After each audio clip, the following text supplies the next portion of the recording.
नमस्कार, मैं हूँ अर्सला खान और आप देख रहे हैं प्रोग्रेसिव इंडिया का कार्यक्रम प्रोग्रेसिव हेल्थ। जी हाँ, ये वही संगठन है जो एक प्रगतिशील देश की बात करता है। अब आप ये सोचेंगे कि प्रगतिशील देश कैसे बनेगा? तो जब एक व्यक्ति खुद में प्रगतिशील होगा तो वो एक समाज को प्रगतिशील करेगा। समाज प्रगतिशील होगा, उसके बाद ही हमारा देश प्रगतिशील होगा। इसी खास मुलाकात में आज मैं मौजूद हूँ नवीन हॉस्पिटल ग्रेटर नोएडा में डॉक्टर प्रदीप त्यागी के साथ, जो MDBS हैं और MD भी हैं। और उन्होंने बताया, उनसे बातचीत से पता चला कि वो जितने भी क्रिटिकल केस होते हैं वो सब खुद से हैंडल करते हैं। तो उनसे मुलाकात कराते हुए सबसे पहले डॉक्टर प्रदीप त्यागी जी, मैं आपका स्वागत करना चाहूँगी। Thank you, so nice of you, thank you. सबसे पहले आपसे जानेंगे कि आप MBBS MD डॉक्टर हैं, नवीन हॉस्पिटल के ओनर हैं, राइट? तो ये शुरुआती दौर आपके कैसे थे? क्योंकि हम सभी जानते हैं डॉक्टर बनना आसान बात नहीं होती, काफ़ी सारे चैलेंजेस आते हैं। तो आपकी डिटर्मिनेशन उसके पीछे कैसी रही, मैं वो जानना चाहूँगी। देखो, आजकल को देखा जाए तो अभी भी MD करना थोड़ा सा इजी हो गया है, लेकिन हमारे ज़माने में जो 25-30 साल पहले हमने जब MBBS के लिए करते थे तो एक इलाके में, एक ज़िले में एक ही व्यक्ति हुआ करता था जो MBBS पास करता था। तो हम उस ज़माने के MBBS MD बने थे। तो शुरू से ही था, माता पिता का हमेशा, जैसे हर चीज़ के पीछे होता है तो माता पिता तो खैर कहते ही हैं। तो मेरी सिस्टर भी डॉक्टर है, doctor Manju Tyagi, she is also doctor. तो उनका था कि बेटा भी डॉक्टरी करे, क्योंकि इस इलाके में मैं इसी नोएडा से बिलोंग करता हूँ। तो शुरू में, अभी तो काफ़ी अच्छा हो गया, लेकिन 30 साल पहले यहाँ पे अच्छी रोड्स भी नहीं थी, वो सब में मुश्किल था। तो लोगों को था कि हम गांव में जाके अपने लोगों के लिए, अपने जो इस क्षेत्र के लोग हैं, जो हमेशा से ही स्वास्थ्य का अभाव उनको रहा है, अच्छी सुविधाएं नहीं मिली हैं, तो उनको शुरू से माता पिता को था कि ये आप कुछ करें जिससे कि हम यहाँ आके अपने लोगों की हेल्प कर सकें।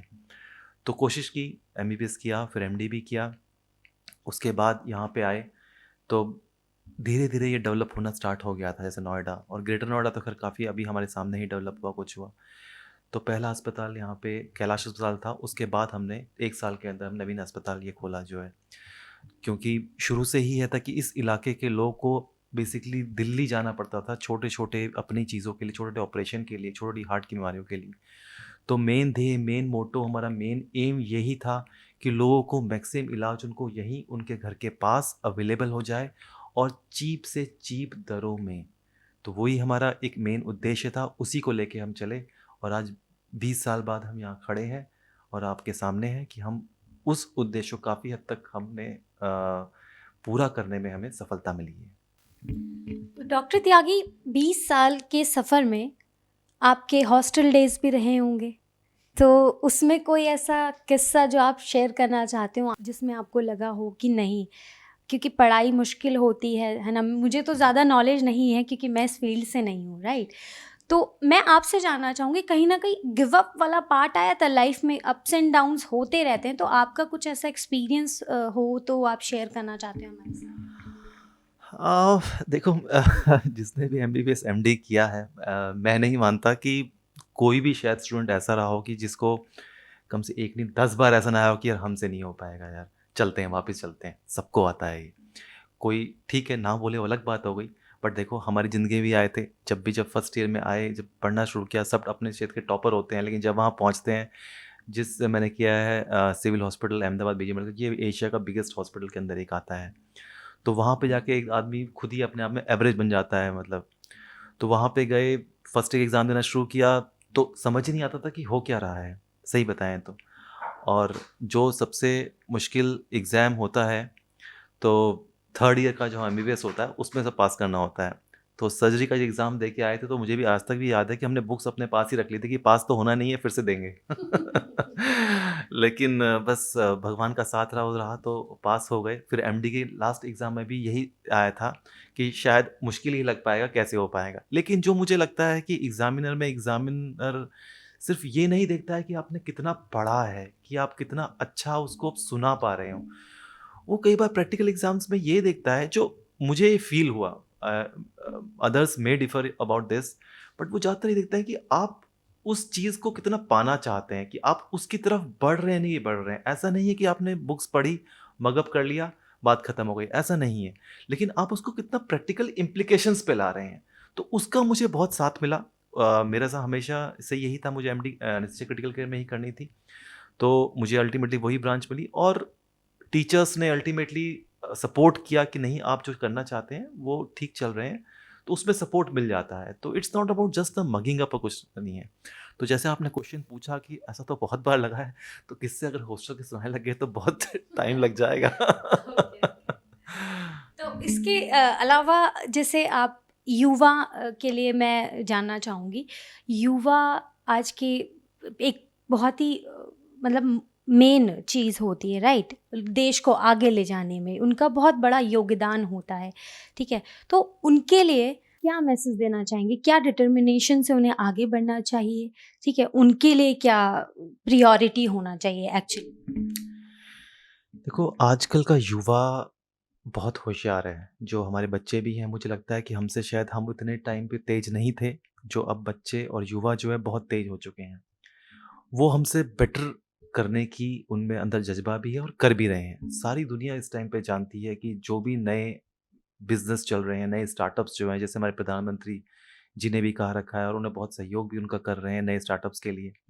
तो इस टाइम पे देश के अंदर या विदेश के अंदर जो भी हम नए बिज़नेस के स्वरूप देख रहे हैं, नए आइडियाज़ देख रहे हैं, वो युवाओं के ही अंदर आ रहे हैं।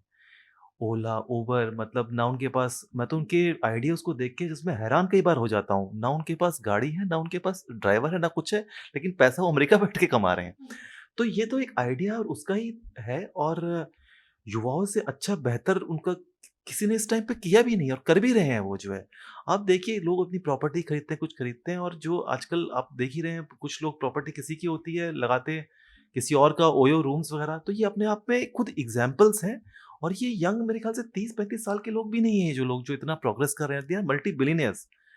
तो युवाओं जो इस हिसाब से, जिस हिसाब से लोग देश में काम कर रहे हैं, विदेशों में काम कर रहे हैं, तो ये टाइम युवाओं का ही है, और आगे आने वाला कल भी युवाओं का ही होना है, इसमें कोई दो राय नहीं है। और मुझे लगता है कि उन्हें अपने जो भी उनके सपने हैं, उनको देके आगे बढ़ना चाहिए। उन्हें किसी एक लाइन पे नहीं चलना चाहिए कि हमें डॉक्टर बनना है, इंजीनियर बनना है, एमबीए बनना है, नहीं, बिल्कुल नहीं। आजकल जो है इतनी नई-नई चीज़ें निकल रही हैं, कुछ निकल रही हैं कि हमें आधी चीज़ पता नहीं होती है। ऐसे-ऐसे ऐप लोगों ने निकाल दिए हैं कि डॉक्टर को घर बैठे ही उनका जितना भी डायग्नोसिस हैं, जितना भी उनका इलाज चल रहा है, लोगों को घर बैठ के मिल जाती है। इतनी अच्छी-अच्छी ऐप्स उन्होंने लोगों ने निकाल रखी हैं। और ये वाक़ई में, सही में, ये जो डॉक्टर के लिए, कभी आप देखें कि गाँव में किसी को नहीं मिल पा रहा है इलाज, तो वो अपने ऐप पे भी जाके, कुछ भी जाके, वो सॉफ्टवेयर के ज़रिए वो अच्छे से अच्छा इलाज अपने घर पे बैठे, एटलीस्ट एक डॉक्टरी कंसल्टेशन उसको मिल जाती है। और जो ये कोविड आया है, इसने तो ये प्रूव कर दिया है कि कोई भी सिंगल मेथड नहीं है, सिंगल लाइन नहीं है जिस पे आपको इस पे ही चलना है। कोविड ने प्रूव किया है कि आपको हर चीज़ नए सिरे से शुरू करने की सक्षमता होनी चाहिए, और वो लोग युवा ही ये लोग कर सकते हैं। एक जो पुराना आदमी है, कुछ है, जिसने 20 साल 25 साल का काम किया है, वो उसको चेंज करने में टाइम लगता है। लेकिन जो युवाएँ होते हैं, नो मोर मैलेबल होते हैं, नए, वो ओपन टू आइडियाज़ होते हैं। तो इससे अच्छी ब बेहतर तो मेरे ख़्याल से ठीक है, कोविड में बहुत लोगों को नुकसान हुआ, बहुत परेशान हुए, हमारे बहुत से करीबी लोगों ने अपनी जान भी गँवाई। लेकिन उसने नए आइडियाज़ भी दिए हैं, नए बिज़नेस के एस्पिरेंट भी दिए हैं कि कैसे आपको आगे बढ़ना है, नई चीज़ों आगे बढ़ना है। आप इसको लगता है कि ये चीज़ें, दुनिया ख़त्म हो गई है, कोई आपका आइडिया नहीं है। लेकिन कुछ ना कुछ जहाँ पे एक अंधकार होती है, तो किरण और रोशनी किरण सामने दिखाई देती है, बस हमें वो दरवाज़ा खोलने की ही देर है। इसके साथ डॉक्टर त्यागी, आपने बात करी प्रधानमंत्री जी की, ठीक है? तो मैं, आप जैसे डॉक्टर हैं नवीन हॉस्पिटल के, तो मैं आपसे स्वास्थ्य से रिलेटेड ये जानना चाहूँगी कि जो सरकार की सुविधा, जो सरकार की सेवाएं होती हैं लोगों के प्रति, ठीक है, जो भी उनकी आयोजनाएं होती हैं, तो उसमें नवीन हॉस्पिटल की कितनी भागीदारी रहती है, या आपकी क्या कुछ भूमिका रहती है? देखिए, हमारे माननीय प्रधानमंत्री जी ने जो कुछ अ, स्वास्थ्य योजनाएँ अभी जो निकाली हैं, जिनको इम्प्रूवमेंट उन्होंने किया है, जिस हिसाब से उन्होंने चाहा है कि हमारे 130 करोड़ भारतीयों के घर-घर के अंदर ये स्वास्थ्य सुविधाएँ पहुँचनी चाहिए, ये वाक़ई में सराहनीय कार्य है। जो आयुष्मान योजना उन्होंने निकाली है, आप बिलीव नहीं करेंगे, उसका सब भारतीयों के पास उसका लाभ पहुंच रहा है। लोग हम आयुष्मान योजना के साथ में शुरू से जुड़े हुए हैं। मरीजों को घर से ले जाने तक, उनका इलाज पूरा कराने से लेके उनको घर छोड़ने तक एम्बुलेंस हमारी सब फ्री होती हैं। ये मुझे नहीं लगता आज से 7, 8, 10 साल पहले किसी भारतीय ने, किसी और ने सोचा होगा कि उनको प्राइवेट अस्पताल में इस योजना के तहत, और मात्र मेरे ख्याल से 100 रुपये, मुझे एग्जैक्टली तो पता नहीं कितने में बनता है, बट 100 या 150 रुपये का ही शायद उसके ऊपर ही बन जाता है। उसमें उनकी 5 से 10 लाख तक की उनकी सुविधाएं उनको मिल जाती हैं। ये शायद किसी ने कभी पहले नहीं सोच पाया था। तो ये योजना है कि हम इससे तन मन से पूरा इसमें पार्ट लेते हैं। दूसरी जो ECHS और ESI की योजनाएं, जो सरकारी योजनाएं चलती हैं, उसमें नवीन अस्पताल का बहुत बड़ा सहयोग उसमें रहता है। हम जितने भी मरीज उनको आते हैं, उनका पूरा ट्रीटमेंट बिना किसी खर्चे के, ना दवाइयों पे, ना उनके किसी इलाज पे, ना डॉक्टर के देखने में, ना उनके रूम के रहने पे, उनका किसी में कोई खर्चा नहीं होता है। और उनकी सारी आधुनिक, उनको जितना भी इलाज है उनको फ्री में उनको पहुंचाया जाता है। इसके अलावा डॉक्टर त्यागी, जैसा आपने देखा, आपने पता है कोविड काल में कितना कुछ अफरा तफरी हो गई थी, सबने ही देखा, हम सब ने।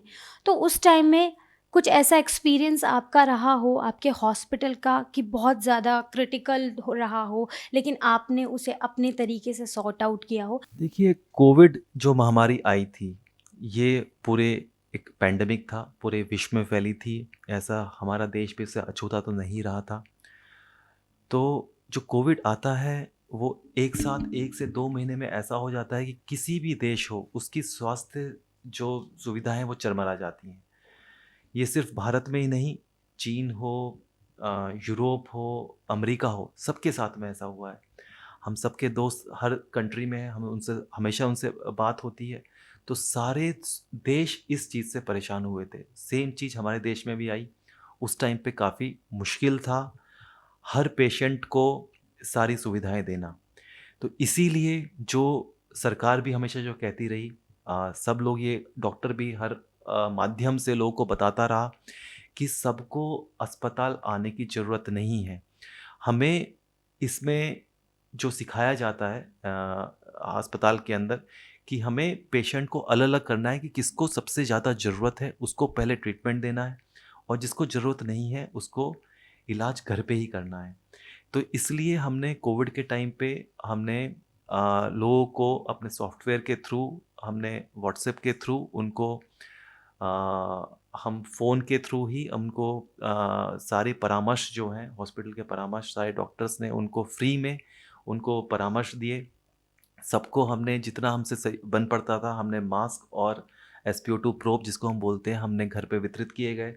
हमने थ्रू रोटरी, थ्रू जितने भी यहाँ पे सोशल नेटवर्क्स हैं, उनके थ्रू हमने बंटवाए उन चीज़ों को। हम सबसे यही, जब उनके फ़ोन आते हैं, जब उनसे बात होती है, तो हमसे सब मरीजों को यही बोलते थे कि अपनी ऑक्सीजन आप नापते रहिए। ऑक्सीजन अगर 92-93 से कम हो रही है, सांस में अगर दिक्कत हो रही है, या ब्लड प्रेशर बहुत कम जा रहा है, या पल्स रेट बहुत बढ़ रही है, तब आप जाके हॉस्पिटल में आइए, हॉस्पिटल में एडमिट हुइए। वो जो दृश्य था, बहुत कई बार मुश्किलें भी आई। ऑक्सीजन काफ़ी ऐसा लगता था कि इस बार ख़त्म होने के चांसेस हैं, कुछ हैं, वो भी थोड़ी सी ऐसे आई। लेकिन सबका सहयोग मिला। जितने भी लोग हैं, जो यहाँ पे एडमिनिस्ट्रेटिव के लोग हैं, सरकार के लोग हैं, सब ने हेल्प की एक दूसरे की। और इतना बड़ा जो ये महामारी आई, उसको हमने इतने अच्छी तरह उसको निभाया है। और देखा जाए पूरी दूसरे वर्ल्ड से कंपेयर किया है, तो हमारी जो मॉर्टेलिटी और मोर्बिडिटी रेट है वो बहुत ही कम था, जो वाकई एक सराहनीय काम हम सब लोगों का रहा है, डॉक्टरों का रहा है, और हमारी जनता का भी रहा है कि उन्होंने काफ़ी चीज़ों को फॉलो किया, सब किया। तो काफ़ी वो हमने ठीक से निकाला है, और भगवान करे कि अगली बार से ये दिन ना देखने पड़े। But we are well prepared, और हम आगे कुछ ऐसा होता है तो और उससे तत्परता से, और उससे हम अच्छी तरह और उससे लड़ाई कर पाएंगे। इसके अलावा डॉक्टर त्यागी, अभी जैसे आपसे बातचीत करके पता चला कि आप सोशल वर्क भी करते हैं, तो उसमें आपकी जैसे कैंपिंग होती है, तो उसमें लोगों के प्रति आपकी क्या कुछ निःशुल्क सेवाएं होती हैं, वो भी आपसे जानना चाहें? जी, ये हमारा देखो, जैसे जो हमारा उद्देश्य था, जो हमारा एम था हॉस्पिटल खोलने का, वो ये मेन एम यही था कि इस ग्रेटर नोएडा के आसपास के गांव के लोगों को कम से कम मूल्य के अंदर बेहतरीन से बेहतरीन स्वास्थ्य सुविधाएं उनके घर से घर तक पहुंचनी चाहिए। उस उद्देश्य को, उस एम को ध्यान में रखते हुए हमने शुरू से ही नवीन अस्पताल को खुले हुए आई थिंक इस टाइम 19 साल से ज़्यादा हो चुके हैं, 20 साल ऑलमोस्ट हो चुके हैं। तो उसमें हमने कैंप हम हमेशा लगाते रहे हैं। हम गांव-गांव में जाके कैंप लगाते हैं। उसमें हमारे जितने भी कंसल्टेंट्स हैं, चाहे वो मेडिसिन का हो, सर्जरी का हो, गायनेकोलॉजिस्ट हो, स्किन हो, आई का हो, सारे कंसल्टेंट जाते हैं उसमें। और पर उस गांव के प्रधान के थ्रू, उसमें वहाँ पर्चे बांटने के थ्रू हम पहले ही 3-4 दिन पहले ही हम मुनादी के थ्रू इन्फॉर्म कर देते हैं कि इस दिन ये हमारा कैंप लग रहा है। और उस नवीन अस्पताल के शुरू से ही कैंप के अंदर सारे लोग बहुत बढ़ चढ़ के भाग लेते हैं। सारे लोग आके हमें दिखाते हैं। उसके बाद वहाँ पे हम उनकी जांचें करते हैं, और उसके बाद जितनी भी दवाइयाँ हम दे सकते हैं वो निःशुल्क उस कैंप में उनको प्रोवाइड कर दी जाती है। अगर किसी मरीज को ये लगता है कि उसे किसी सुपर स्पेशलिस्ट को या किसी और स्पेशलिस्ट को दिखाना है, तो उसे वहीं पे इन्फॉर्म कर दिया जाता है कि ये स्पेशलिस्ट, ये डॉक्टर दिल्ली से कोई आने कुछ तो इस दिन आएंगे, वो भी आप अस्पताल में आके दिखा सकते हैं, वो भी निःशुल्क। तो ये हम शुरू से ही हम कैंप लगाने में लोगों को अपना उद्देश्य को फॉलो करने के लिए हम शुरू से कैंप लगाते रहे हैं, और निःशुल्क इन्वेस्टिगेशंस सुविधाएं हम देते रहे हैं। डॉक्टर त्यागी, इसके अलावा जैसे रूरल एरियाज़ की अगर बात करें तो वहाँ पे इलेक्ट्रिसिटी से ज़्यादा कुछ डेवलपमेंट हम लोग नहीं देख पाते हैं, क्योंकि मैंने भी गाज़ियाबाद ग्राउंड रिपोर्टिंग तक की है। तो वहाँ जाना है कि कहीं कहीं तो हॉस्पिटल होते ही नहीं है। तो अगर ऐसा कुछ कभी आपको मौका मिलता है नवीन हॉस्पिटल के ज़रिए लोगों को सेवाएं देने के लिए, लाइक स्वास्थ्य सेवाएं, क्योंकि अभी आप कैंपिंग करते हैं अपने लोकल में या और एरियाज़ में, तो अगर आपको पैन इंडिया लेवल पे या और कहीं मौका मिलता है तो आप उसमें कितने खरे उतर? मेरा बहुत बड़ा सौभाग्य रहेगा कि आपके इसके थ्रू अगर मुझे मौका मिले और कहीं जाने का मिले और कहीं पे कैंप लगाने का मौका मिले, जिसमें मेरे साथ मेरे डॉक्टर्स पूरी तत्परता के साथ आपके साथ खड़े रहेंगे, और इसमें जितना भी हमसे बन पड़ेगा, हमारे डॉक्टर्स, हमारे इन्वेस्टिगेशन हम जो भी करा सकते हैं, जितनी भी हम सुविधाएं दे सकते हैं, वो पूरा देने की आपके साथ में खड़े रहेंगे, कोशिश करेंगे पूरी जो है। तो डॉक्टर त्यागी, इसके अलावा जैसे कोरोना के अलावा न्यू वेरिएंट भी हम लोगों ने देखे, राइट? ओमिक्रॉन है, डेल्टा है। तो इसमें आप प्रोग्रेसिव इंडिया के कार्यक्रम प्रोग्रेसिव हेल्थ के ज़रिए लोगों को क्या प्रिकॉशन लेने के लिए बोलेंगे? क्या प्रिकॉशन उन्हें फॉलो करना चाहिए? वैसे उम्मीद करेंगे कि अब ये दोबारा कोई भी बीमारी ना आए, पर स्टिल अगर आती है तो लोगों को कैसे सावधानी बरतनी चाहिए? हाँ, देखिए, मैं एक्चुअली क्रिटिकल केयर का डॉक्टर हूँ। तो ये जितनी बीमारी आ रही है इस टाइम पे, ये वायरस है। वायरस, आप मान के चलिए, वायरस भी हमारी तरह ही होता है। जैसे हमें सर्वाइवल ऑफ द फिटेस्ट हम देखते हैं अपने आप को, कि आज ये हुआ तो उसके लिए हम अपने आप को डेवलप करने की कोशिश करते हैं। जो ह्यूमन बीइंग सबसे अच्छा करते हैं, इसलिए हम ह्यूमन बीइंग सबसे बेस्ट स्पीशीज़ हम इस वर्ल्ड की माने जाते हैं। तो यही चीज़ वायरस भी करता है। वायरस भी अपने आप को चेंज करने की कोशिश करता है कि अब उसे इस बॉडी में रहने के लिए, कि एक बार वो चला गया तो अब मैं आगे क्या करूँ जिससे मैं इस बॉडी में रह पाऊँ। तो वो अपने आप को बार-बार चेंज कर रहा है। इसीलिए अभी कई बार क्या होता है कि वायरस की इन्फेक्टिविटी ज़्यादा होती है, कई बार उसकी विरुलेंस ज़्यादा होती है, कई बार वो ज़्यादा घातक होता है, कई बार वो फेफड़े को अफ़ेक्ट कर रहा है। इस बार की वेव में देखा गया कि वो अपर रेस्पिरेटरी ज़्यादा कर रहा था, गले तक था, नीचे फेफड़ों में कम जा रहा था। तो ये वायरस है, वायरस चेंज होता रहेगा, आगे भी कोई नहीं चाहता आए, लेकिन अगर आता है तो ये इस फॉर्म में ना आए, कहीं न कहीं अलग फॉर्म में आएगा। तो हमें उसके लिए जो जनरल गाइडलाइंस हमारी हैं, वो हमें हमेशा फ़ॉलो करती रहनी पड़ेंगी। जैसे हम मास्क जो हम कह रहे हैं, जो हम हाथ को धोने का जो हमें कह रहे हैं, एक सोशल डिस्टेंसिंग की जो हम बात कर रहे हैं, वो हमें मेंटेन हमेशा करनी पड़ेंगी। होपफुली ये आगे ना आए, पर जब भी आए, कुछ आए, तो हमें ये चीज़ें फ़ॉलो करनी ही पड़ेंगी इससे बचने के लिए। लेकिन अब होपफुली अब इसकी विरुलेंस, इसकी जो घातक वो है, वो धीरे-धीरे कम होती जाएगी, बिकॉज़ हम भी अडैप्ट कर रहे हैं, और वायरस को फैलने के लिए अपनी इन्फेक्टिविटी शायद थोड़ी कम करनी पड़ रही है। होपफुली यही हो कि अगली बार ना आए। और लेकिन फॉलो हमें मास्क और हैंड वॉशिंग से अच्छा कोई चीज़ नहीं है, बिलीव मी, मैं ये कह सकता हूँ। इसके अलावा ये मेरा आपसे आखिरी सवाल होगा डॉक्टर त्यागी, प्रोग्रेसिव इंडिया के कार्यक्रम प्रोग्रेसिव हेल्थ की मुहिम आपको कैसी लगी और इस पर आप क्या कहना चाहेंगे? देखिए, कोई भी मुहिम जो लोगों को जोड़ती है, लोगों के भले के लिए जोड़ती है, उसके लिए हम बहुत प्रशंसा सराहनीय काम है और उन्हें ऑल द बेस्ट कहता हूँ कि ये इस तरह मुहिमें आगे बढ़ाते रहें। और जो भी हमसे बन पड़ता है, जो भी हमारे सहयोग की ज़रूरत पड़ती है, हम खुले दिल से उनका ये सहयोग देने के लिए तैयार हैं।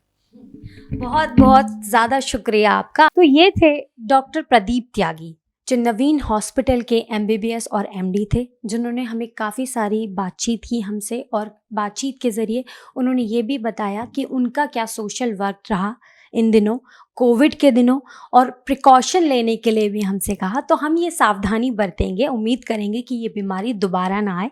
तब तक के लिए मैं आपसे लेती हूँ इस खास मुलाकात में अब अलविदा। नमस्कार।